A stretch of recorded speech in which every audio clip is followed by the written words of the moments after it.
So, what's trending? Bridging your Catholic faith with your everyday life. You're listening to Trending with Timmery on Relevant Radio. Welcome to Trending. I'm Sheila Lagminas, filling in for Timmery today and eager to cover some very important topics for girls, young women, college students, both men and women, parents concerned about what their children may learn in schools at younger ages and what they may hear or be taught in college, and what influences they may encounter once they've left home for college, especially people and ideas that challenge their faith and potentially cause them to doubt or leave it. Your calls are welcome for my guests on these issues. The number here is 888-914-9149. With so much to cover, let's get going. My first guest is Mary Louise Hengesbaugh, co-founder of the Chastity Education Initiative, which former Chicago Archbishop Cardinal Francis George asked Mary Louise to lead after he decided we needed to teach our youth what it means to live chaste lives. Well, we still do. We always have. She, Mary Louise, heads the Girls Health First initiative of concerned women and girls with diverse viewpoints that receives support from the Illinois Citizens for Ethics, PAC, Political Action Committee, among many other things. That's what Mary Louise does. Chastity Education Initiative, Girls Health First. She's very, very busy. Mary Louise, thank you for being here. Oh, my pleasure, Sheila. Good to talk with you. It's great to talk with you again. This is so important. Mary Louise, you're so busy. I see a lot of the things Girls Health First is doing in my inbox. When you're holding events, you're raising awareness, you're putting yard signs out. What are the yard signs about in the state of Illinois? I know this is going on elsewhere in our country. That's why listeners coast to coast need to hear about this, because it's happening near them as well. It is. You know, it seems insane, but many state legislatures now are seeking to repeal parental involvement laws in abortion. So in Illinois, we have a law that isn't even as strong as many other states, such as Indiana or Wisconsin, but our law states that if a minor girl is being brought for an abortion, her parent needs to be notified. Not consent. It's not consent. It's just the parent needs to be notified 24 hours before the abortion occurs. And it sounds crazy, Sheila, but some legislators want to repeal that law, which is an essential safeguard for girls. So why do they, Mary Louise? Where's the pressure coming from for them to some state lawmakers to repeal that law? Because as you point out at Girls Health First, these House bills and state bills, Senate bills in the state of Illinois, and I'm sure all over the country and other states, you say empower sexual predators against young girls. That's right. So studies indicate that a large percentage of teen pregnancies are fathered by men older than 20. And in fact, the average age of a trafficked girl in the United States is 12 to 14 years old. It is hard to believe that this is happening in our country. It is heartbreaking. And the way that many of these predators conceal evidence of their crimes is by using abortion. So states that don't have a common sense parental involvement law, whether it's parental notice or parental consent, really put girls at risk. And what we're seeing is a lot of sex trafficking groups, anti-trafficking groups in Illinois now speaking out and saying this law is an essential state safeguard for girls, because without this law, you know, any predator can bring a young girl into an abortion facility and have her get an abortion without her parent being notified. So in fact, I don't know if you saw Dr. Brooke Bellows' testimony, but she received the Lifetime Achievement Award from President Barack Obama. She's a woman of color, and she is active in a ministry that helps survivors of human trafficking. She herself was trafficked as a young girl, and she says in her powerful video, she says, if my mom had been, if there was parental notification in the state that I was in, my mother would have been able to find me. So, you know, that could have prevented years of heartache for her. So it's really important for this law to stand in Illinois and for other states. You know, most states in the United States have parental involvement laws, but there are, I think, 12 states that do not. Well, so to talk about the importance of that, you just did in a way, but delve in a little bit deeper. How does trafficking happen? I've had a sex trafficking expert on my program before, Mary Louise, and she's really internationally renowned, and she's talked about ways, girls and women are trafficked, right? We think that's kind of like way out there somewhere else, but it's really in suburban neighborhoods in towns, she said, just near you. She said it might be around the corner from your house in the nearest shopping center at, say, nail salons for young women, girls, maybe at their schools. Talk about how this is happening without, we don't want to alarm people, but we certainly want to educate them, inform them, and equip them.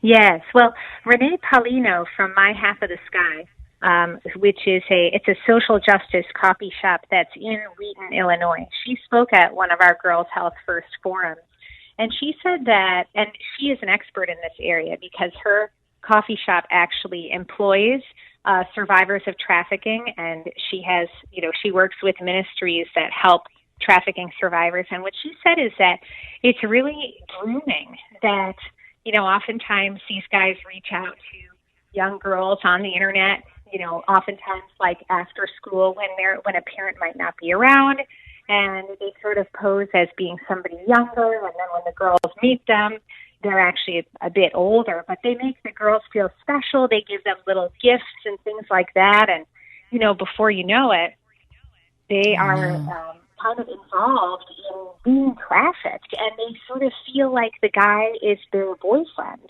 And so it's really, and it's a very sad thing, especially girls without involved dads are particularly at risk because they feel special. This older man, loves their attention. They may not even really realize they are being abused. And it even one of our Girls Health First girls who is in college shared with a legislator when we were meeting with her about this bill and how terrible it would be if the bill passed and parental notice was repealed. She even shared about a friend from college where this actually happened, and she ended up.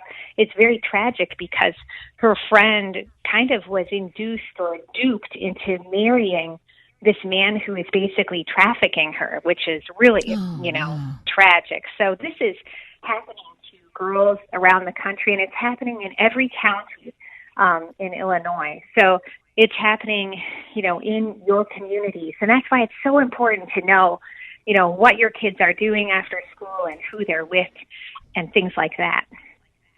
So is that where you start? I mean, know who your children, your girls and boys too are interacting with.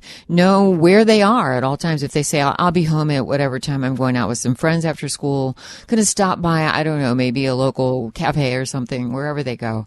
But know who they are. Know who's in that group. Know what they're doing always. And Mary Louise, is that hard? Because the girls or young guys put off the parents as being intrusive, and they don't want to be that, but they don't want to be hovering, but at the same time, they want to keep them protected, and then you might get the eye roll, like, who my friends are. In other words, how do you get around all that and really help parents to know this is a very serious threat to your own daughter? Right. Well, and that's the thing, too, and many of the girls, they sort of feel both ashamed and they sort of want to protect their abuser. In fact, Paulino talked about Stockholm Syndrome, that women who've been trafficked sometimes then they feel guilty, even though they are being abused, even physically abused as well as sexually by the traffickers. They still sort of want to protect them, or they feel an allegiance to them. It's sort of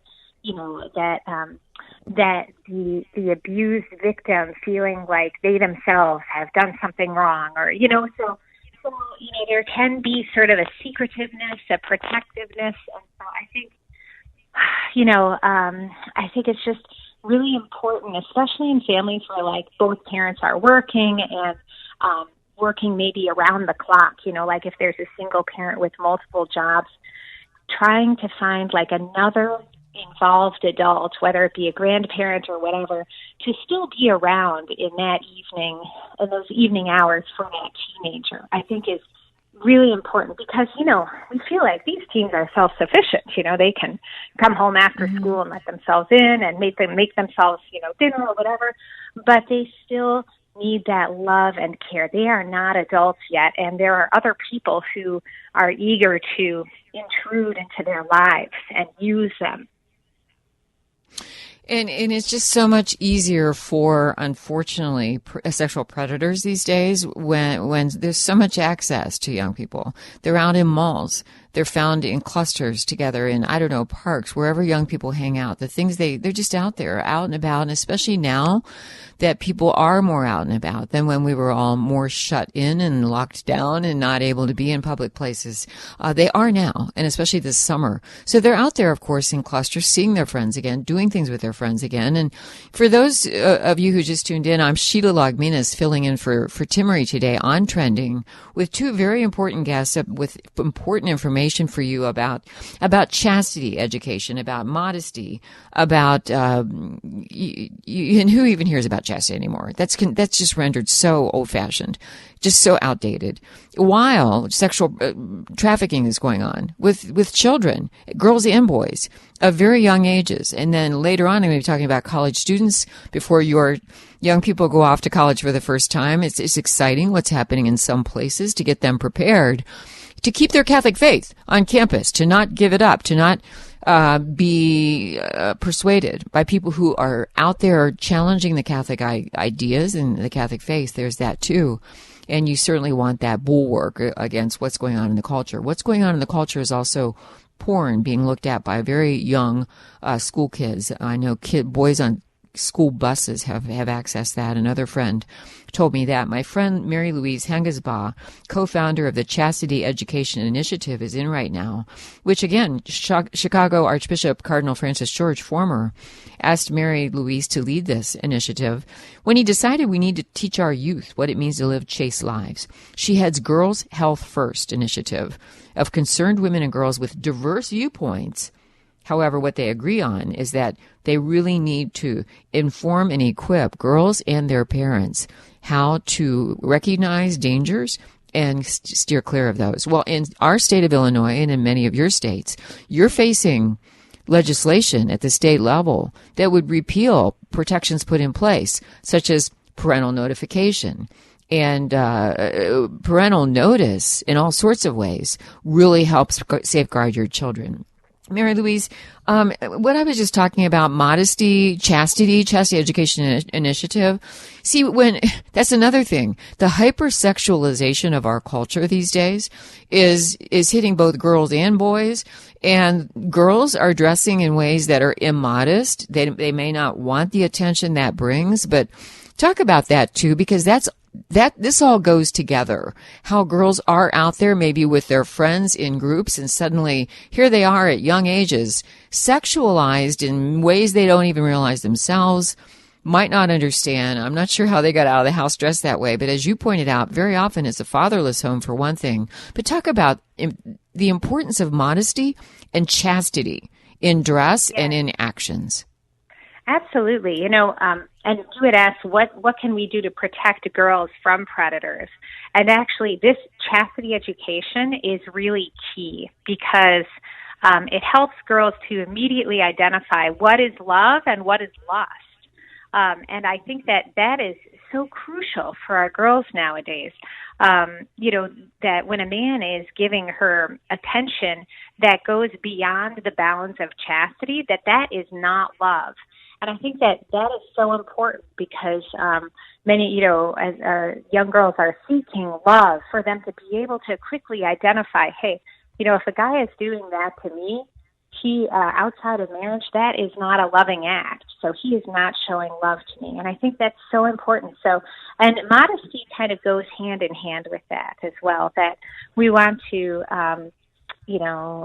remember that our bodies are temples of the Holy Spirit, and our body is a sacred space. And so therefore, we keep, the most beautiful parts are veiled, basically, and in order to preserve that secrecy and that gift for that one man who will someday love you, unconditionally for a lifetime in marriage, if that is your vocation. So that's so important, and it's such a great message for girls these days, and it really will help to protect them, because a parent cannot be with his or her daughter all the time. But Jason Everett has some great materials on chastity that I really highly recommend, and when I'm speaking to groups, I often recommend those. The Chastity Education Initiative at the Archdiocese of Chicago does great work on this.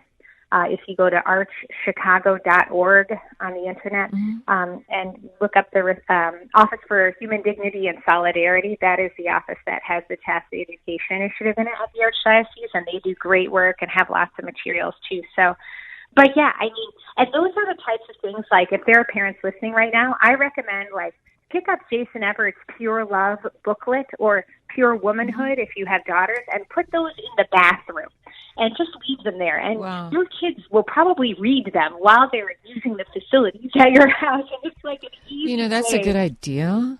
It's a great way. Mary Louise, instead of handing them the book, leave it there. That's perfect. Exactly, right. Yeah, I mean, I do that with my kids now, not with those topics yet, because they're not to that age, but it's like, like the importance of brushing your teeth. This goes into the They'll see that. Having, 7-year-old boys not wanting to brush their teeth. You know how that is. But anyway, I do. But it's a great idea, though, to do that. So that Pure Love booklet by Jason Everett is really a great one that's written in Q&A format, and it's short. And it answers a lot of questions. So anybody, high schoolers or even older junior high students, it's appropriate for. Yeah. Well, that's absolutely vital these days with all of the threats and challenges that are out there, not just challenges, actual threats. In fact, to that point, Mary Louise, we have a call from John in the Bay Area of California. I want to take that call now for you. John, go ahead. Great. Thanks for calling. So I'm a grandfather, and I raised a granddaughter. Her mother, before her, committed suicide. She was into prostitution, and she was human trafficked all the way back into about the 80s. She was human trafficked, and I could not do anything about that. I raised my kids Catholic. I raised her Catholic. She committed suicide. I took and raised one of her daughters, and now she became trafficked by some guy, and he married her in Las Vegas, took her away and married her there, and then turned her out into prostitution and all kinds of things.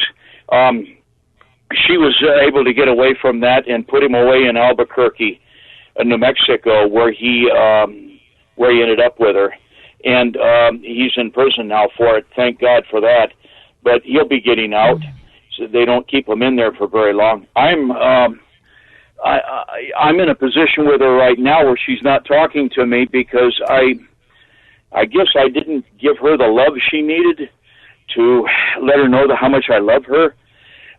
But I told her, it's about time I tell you, you're doing the wrong thing. And I've told you over and over again, and it never worked. But she was a runaway. I raised her up to receive all of her sacraments in the church, and she knows what that's all about. She prays with me when I talk to her on the phone, but she won't talk to me right now because I got on her case again. And she's back out there doing the same thing she did before. And so I don't know what to do at this point. And, I have a 3-year-old grandson from that experience right now. And I am more concerned about him than I am her at this point. I'd like to get him away, and I'm going to be raising another generation. Well, I'm so sorry to hear that, John. Yeah. I would recommend, I'm not an expert in helping survivors of trafficking, but the thing is that it creates a dependency, that even though it's like you're being abused, you still sort of seek that. And only with really professional help could she be pulled out of that. There are organizations in the Chicago area like Naomi's House where girls who have been trafficked or women can go. And I would recommend seeking that in California. Or as you said, she's in California now, or Albuquerque. Where is she now? Is she No, she's in Marysville, Yuba City, California.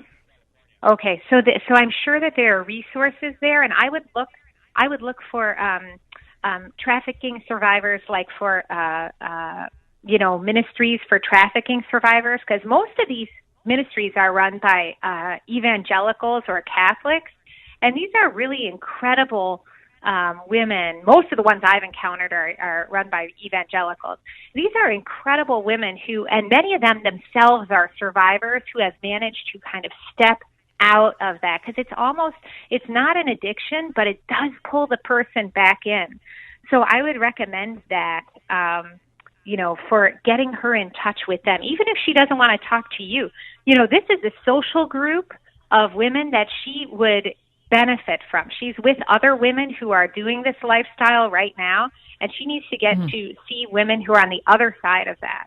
So that's what I would recommend. I'm sorry I don't know specific groups in California, but I can even look that up for you, after the show, if you want to provide your email and stuff and try to connect you, because maybe she would seek out that resource, and it could be a new group of socializing for her, of women who have moved beyond that life, and have put their lives back together. Yeah. John, if you can hold on, the call screener can pick up and get your information, so Mary Louise can help you by getting information to you. I know Mary Louise. We both know Kathleen Domingo out in the Archdiocese of Los Angeles, and she knows up and down California the different offices in Respect Life and Human Dignity, and even sexual trafficking or human trafficking that's going on. Ways the different dioceses and archdioceses are helping, and the different ministries and missions and just the help that's available for people.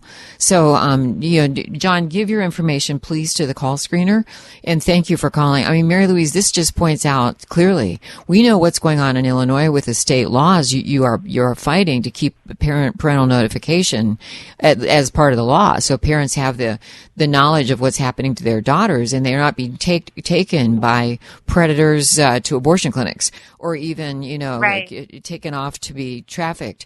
But why would state legislators even want to do away with that law? Why do they want to do away with that law? Well, and the reason they want to do away with it, I believe, is because of the flow of money.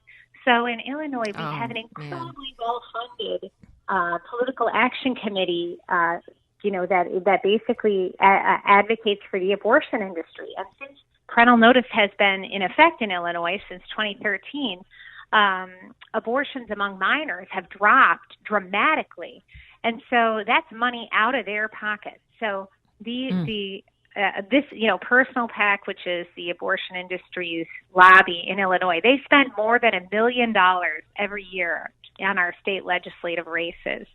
So they are very active, and they're buying people off, basically. So we have to make the voice of the people known and help people to be vigilant. We have to really hold these legislators' feet to the fire and raise awareness. So in October, this legislative session has not concluded yet. They will reconvene in Illinois for 6 days between October 19th and the 28th. And so in September, all the Girls Health First yard signs should come out again, and we need to start having people call their state legislators again, their state representatives and their state senators, to urge them to vote no on the repeal of parental notice, because it's really important to keep this law for the safety of our girls. And that's in this state, but that's one of 50, and we have a whole patchwork quilt of an array of state laws out there of varying sorts. I mean, New York State had a radical abortion law before the governor of Illinois, by the same name of that. They call it, I think, Healthcare Reproduction Act or something, and it's all about abortion. Right. Yeah, so, many states, that's it. And it's no health and no reproduction, because it's all about making Illinois an abortion mecca.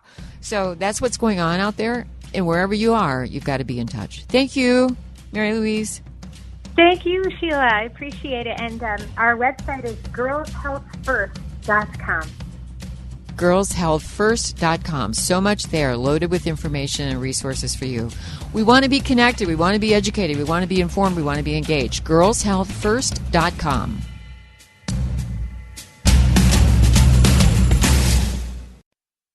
Catholic Order of Foresters is proud to sponsor the Relevant Radio Studio line. For information about employment opportunities and flexible premium life insurance plans, visit relevantradio.com/Forester. So, what's trending? Bridging your Catholic faith with your everyday life. You're listening to Trending with Timmery on Relevant Radio and the Relevant Radio app. Welcome to Trending. I'm Sheila Lagminas in for Timmery today. Happy to be here talking about things that are very important to your girls, your daughters, your children, your young people going off to college, girls and boys both, young men, young ladies, right? We want them to stay that, behave like young ladies and young gentlemen. And that's what we're going to talk about next. But I was talking with Mary Louise Hengesbaugh in the Archdiocese of Chicago when Cardinal Francis George was the Archbishop of Chicago. Chastity Education Initiative, how powerful that was. And now Girls Health First. I mean, the stunning statistics. Did you know that the average age of a trafficked girl is 13? So what they're working on is the protections we need all across our culture, our families, our society, and then in our families. Think you've done all the right things. You've raised your children in the faith, and you really believe they're going to do great in college, even though there are challenges to the faith there. But so many times, we hear about it countless times at this network, so many parents have asked for prayer intentions for their daughter or son who went off to college and lost the faith. They left home and left the church. And that happens a lot. Or any number of things. They get caught up with other young people because of the influence. We're going to talk about that now. Phone lines are open for you. 888-914-9149. There's a really great program, a presence right there in Texas. And I really want you to know about it because it's also being mirrored, if you will, and something like it is being done and taken care of in other states, in other cities, in other towns, and college campuses across the country. But it's really good to focus on one like this because it is a standout. It's a role model. My guest on that, and that's just a tease. She'll tell you more about it. On that is Carolyn Beaudoin, head of the Texas A&M's St. Mary's Connect Catholic Center and leader of their very impressive, exciting, and very full retreat for incoming students. Carolyn, welcome to the program. Thank you for being here. Hi, Sheila. Thank you for having me. It's great to have you in, Carolyn. So right out of the gate, so St. Mary's Connect Catholic Center does a summer retreat for incoming first year students, freshmen? And that's coming up. It's very exciting, and I've been really looking into it. So I want you to, first of all, tell listeners across the country, what will new students experience at St. Mary's Connect Retreat? Absolutely. So the Connect Retreat is for all incoming freshmen and transfer students. And we even have a small number of students this year who never made it to campus last year in person. They were all virtual, all classes, all last year. So that's a unique other pool, if you will, of students who will be joining us this year who are incoming sophomores, but this will be the first time setting foot on Texas A&M's campus. So it's impressive. Yeah, so they'll be coming in, and it's a 2-day Connect retreat. It's designed just to welcome incoming students home to St. Mary's and to help them in that really critical moment that is the transition, from home into college into this next phase in their life. That's what I want to talk with you about, Carolyn, because so many people are in that situation right now. The families, the parents, worried about their young people, and the young people excited to finally break out and go to a college campus. And so, Carolyn, what will we can get more into the nitty gritty of what they'll experience at the retreat, because people can go to St. Mary's Connect, stmarysconnect.com, and you can look at the video right there on the landing page of very large, what is it, a stadium, not a stadium, but a gymnasium or something with many, many, many, unbelievable numbers of students. Many of them praying the rosary. There's the monstrance where they're doing adoration. They are having great fellowship time. You can tell they're very happy, a lot of smiles and laughter, and they're enjoying each other's company. And you scroll down and you ask Carolyn, anybody looking at your site, are you an incoming student? We've been waiting and praying for you. That's a big part of it right up front, isn't it? You haven't even met yet the people who are incoming that you already are praying for. Right. Yes. And we've, honestly, since last October, we've started preparations for Connect 2021 retreat. We have really a three-tiered group of students, current students who have been working behind the scenes all the way since last October for the preparations that go into this retreat, because, it's a retreat that for the last 5 years has had over 400 incoming students on it. And so for a retreat of that magnitude, it requires, of course, a lot of logistical work. And so we have over 200 current students who are serving on Connect staff, really on three different levels of leadership. So there's a main core group that has been working since October. It's about a 12-person student leadership team, and we've been really guiding the overall process of preparing for Connect 2021 all the way since October. And you tell people that what you'll be doing is you'll offer mass, talks, adoration, and more. And this will give students the opportunity to be spiritually fed, you say, and let them know ahead of time, alongside their own small group, while at the same time meeting other small groups who live in their geographical area. And by connecting with students with other Catholics who live close to them, your goal is to foster great friendships steeped in faith. I was talking earlier with a guest about the philosophy of friendship, the power of friendship in our faith, and that goes all the way back to the ancients, right? It's a spiritual level thing to have friendship on a deeper existential level, to have friendship with others, and especially others of a community and others of our faith. Talk about the importance of that, especially before these young people get out there on campus among the whole entire campus culture. And Carolyn, they start to hear other thoughts, ideas, and that's a good thing to exchange, but then they're going to hear a lot of challenges to our faith. Yes, Sheila, you touch on a really important point that honestly it pinpoints the fundamental mission of Connect is exactly that. It's to connect, first and foremost, to connect the incoming students with each other so that they can start building solid, authentic friendships that are rooted in virtue, that are rooted in their faith life. And then secondly, the goal of Connect is to connect the incoming students with the broader community of faith here at St. Mary's Catholic Center.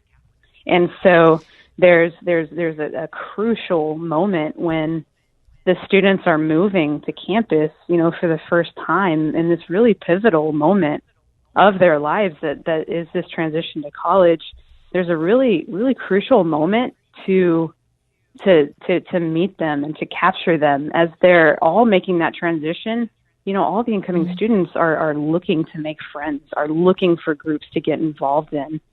So we really see that those first 2 to 3 weeks, really that first week, and really even just zeroing in on the first few days of their time moving to campus or moving here to College Station for school as being extremely pivotal. And so we approach Connect with this mentality of how can we get them to connect with each other and start forming the foundations for what can then flourish and grow into authentic friendship right from the very beginning. And so I can imagine. Sorry. Go ahead. No, you go ahead. I want to hear what you have to say. So I was about to say that, although our Connect retreat really is just 2 days, we kind of zoom out a little bit and look at even more the importance of that week leading into Connect. So Connect is hosted on a Wednesday and Thursday during what's called Howdy Week here at Texas A&M. And students, incoming freshmen and students can start moving into their dorms on campus that weekend before. It's the weekend that starts and kicks off Howdy Week. And so we have our Connect teams preparing to be welcoming and to help with dorm move-in, to help welcome their students on campus, in their dorms, in their apartments, and just to help them really get situated.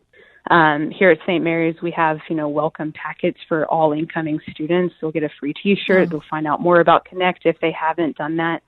And then we have our own St. Mary's Howdy Week events happening, that Monday, Tuesday, and that whole week of Howdy Week. We just want them to get connected. And our Connect staff is, planning very simple but very intentional outreach events located throughout the different regions of campus and of kind of off-campus living. So, that might just be, hey, all of the dorms who are on north side of campus, we're hosting just a simple volleyball night and just come meet other Catholics. And we have our Connect staff who has been divided up into teams dependent upon the region of campus and of off-campus, who are responsible for that outreach towards those incoming students who live in that area that we know are coming. But they're responsible for planning just very simple schedule of outreach events that are happening in those specific geographic areas on or off campus. That's designed just for that sake of helping the incoming students connect with each other, and then hopefully inviting them to attend the Connect retreat where we can then go a little bit deeper. Oh, wow. I mean, who can't, no matter what age, who among all of you and me, who among us can't recall the awkwardness of that first day and then the second right, day, exactly. and you arrive at campus and you're scared. I mean, talk about that, Carolyn. What do they usually arrive at college? I know I love Texas A&M, but probably any college in America, this is going to happen. So what do they usually, do you think, arrive at college? I don't know, thinking, fearing, hoping for, excited about, worried about? Is there, can you put some answers to those? Yeah, I think it's absolutely a fundamental human desire, to just desire to belong. It's a fundamental desire of what it means to be human, to be in a relationship with others. And so, it's such a pivotal moment when relationships that you've, been in, that you've been living for so long, at home and in high school, are uprooted in a sense, just because of the transition. Everyone's going to be looking for friendships and for that fundamental human desire to belong.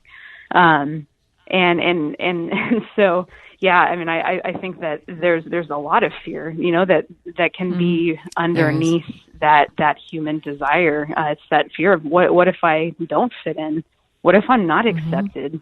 That fear of not being loved, of not being welcomed, of being rejected. And so I really think I think that those underlying fears that can so easily attack these really good human desires for friendship and for communion that God gave us.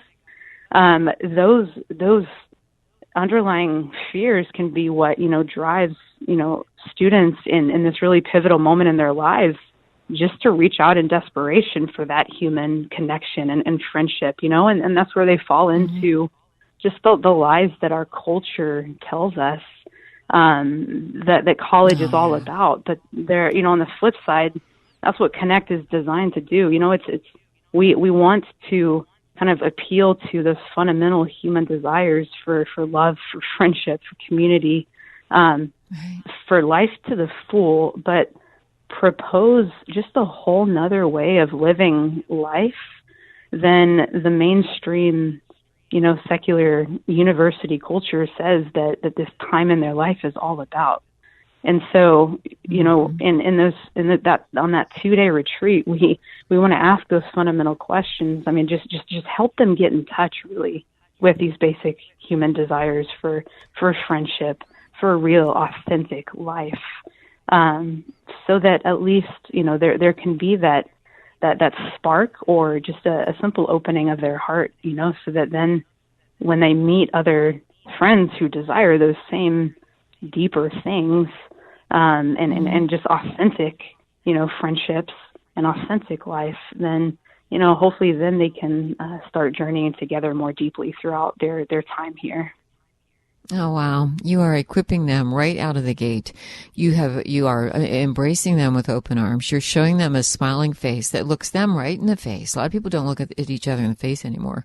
They look at themselves on Facebook, but not in the face. To develop a friendship, as you say, with groups maybe in their part of the campus, or, just to get to know others like them, and then to be able to share their Catholic faith and not have to hide it or not have to have it challenged or smacked down.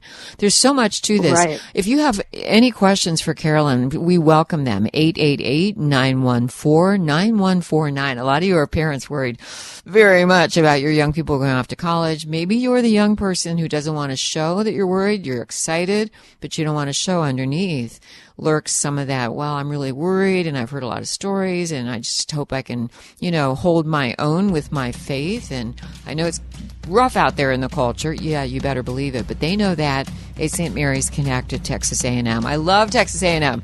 Great school and got a great Catholic center there. And my guest, Carolyn Beaudoin, is here to tell you about St. Mary's Connect and how they are preparing to welcome the whole new crop of, if you will, class of incoming freshmen very soon. More next.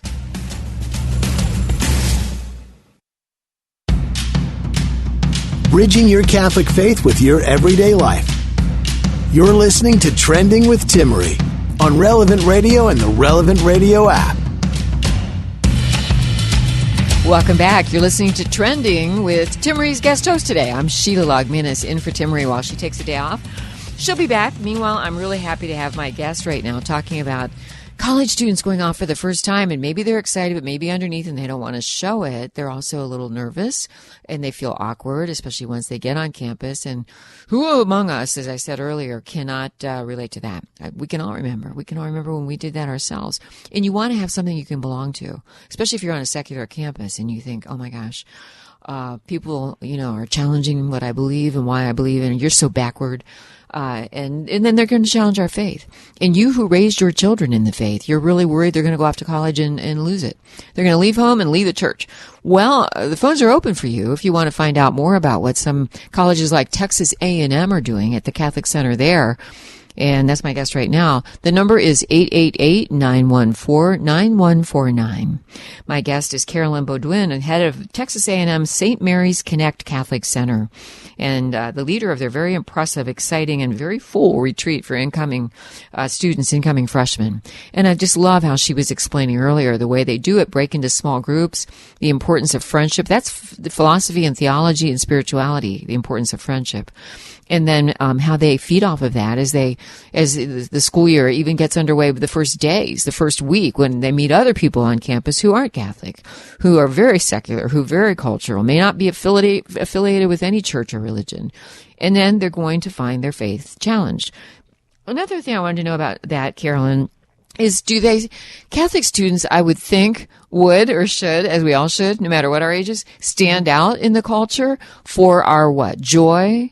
For our self-collectedness, like I'm good within my own skin. I am happy to encounter the world and engage, because college campuses should be an engagement of ideas and so on. But they also might stand out for their dress. They're probably not so, revealing as this hyper-sexualized culture has so many young girls doing these days, especially the girls. So what's it like there for the incoming students? Do you one-on-one or in small groups when you have talks? Do you hear about that? Yeah, I mean, that's our hope here, is just to provide, even just beyond the scope of the Connect retreat, but here at St. Mary's, just a culture of discipleship.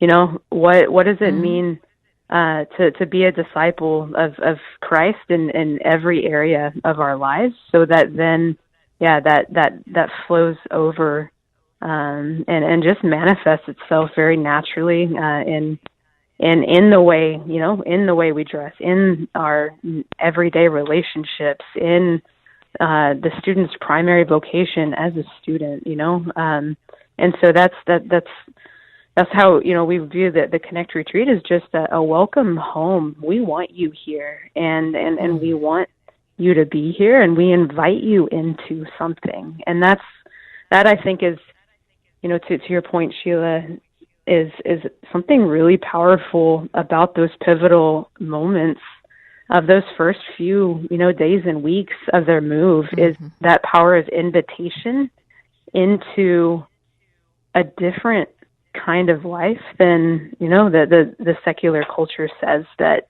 they should be living.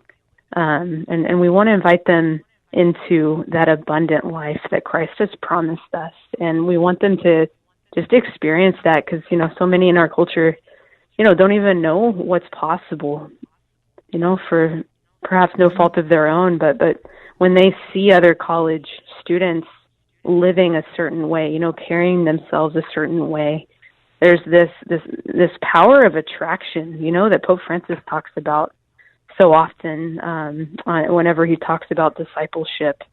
The gospel just has this amazing capacity to attract. And when, we hope that, we're helping form our students, to be on campus in their everyday lives, and, and as disciples of Jesus, living their lives in a way that intrigues others and helps almost,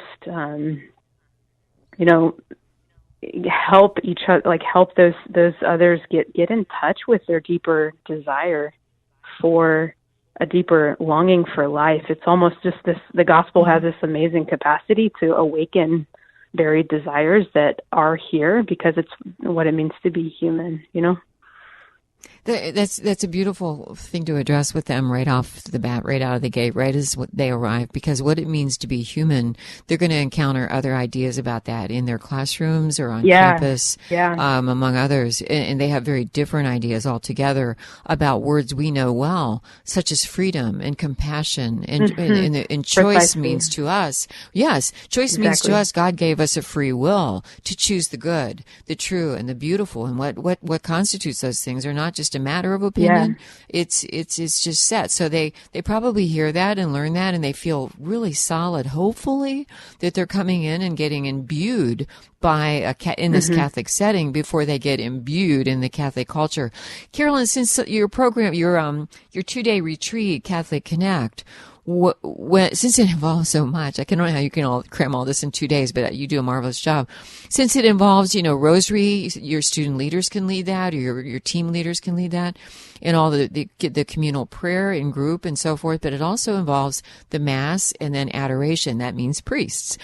So do you have them sort of as a part of the whole 2 days, and they're sort of interacting in and out throughout those 2 days? Yes, so our priests will be present during the majority of the retreat, but in specific ways, of course, for the sacraments. We have 4 keynote talks throughout over the course of the 2 days, and the final keynote is actually given by one of our priests this year, and so then on both days we'll have Mass. And then on the second day, kind of as a culmination of the 2-day retreat, we'll have adoration right after the talk that Father Chris will give. Oh, that's perfect. So they're going to be comfortable right away, right off the bat, with just the smiling faces, the others like them who are new, the team leaders who are helping them through all of this, and then the comfort of going to what they know so well, and that's the Mass, that's the Rosary, that's adoration. They've probably come from homes, many of them. If they're going to be with Catholic Connect, they have, where they did this instead of just, okay, now you're on a secular campus, I hope you keep your faith. And and we also wanted to schedule, the retreat with plenty of time in the in-between, just to build relationship with people around them. Good. We've tried to design the retreat for this year of just simplifying a little bit. When it comes to those 2-day retreats, it can be tempting to cram more things and kind of more programs, but at the same time, in order to accomplish our goals of helping them to connect, with each other and with the community here, we wanted to leave plenty of time for just hanging out. And so, if you were to look at our retreat schedule, we have many opportunities for, yard games. We have a sand volleyball court, just almost right cool. here on our St. Mary's campus here. We have, a lot of the details being organized to bring, cornhole and spike ball. We'll have kind of a St. Mary's wide event for the Connect students one of the evenings as like an evening fun event where a lot of upperclassmen will come. And, for those who are musically inclined, like we'll have our music ministry just organizing just a student jam session. We'll have, karaoke going on that night. We'll have, trivia and just other events that, really whatever the students want to go participate in and meet people who like the same things, they'll be able to, to choose those things that night. So, we've really tried to design this retreat in a way that can just leave space for authentic relationships to start to form. Well, young people, Carolyn, we're out of time, but young people certainly search for authenticity. John Paul II's World Youth Days became so popular for that reason, because they found authenticity. I love the photo on your landing page, stmarysconnect.com. Those very, very genuine smiling faces of your team, and the board they're holding says, welcome home. So they didn't just leave home, they've come home. Thank you, Carolyn.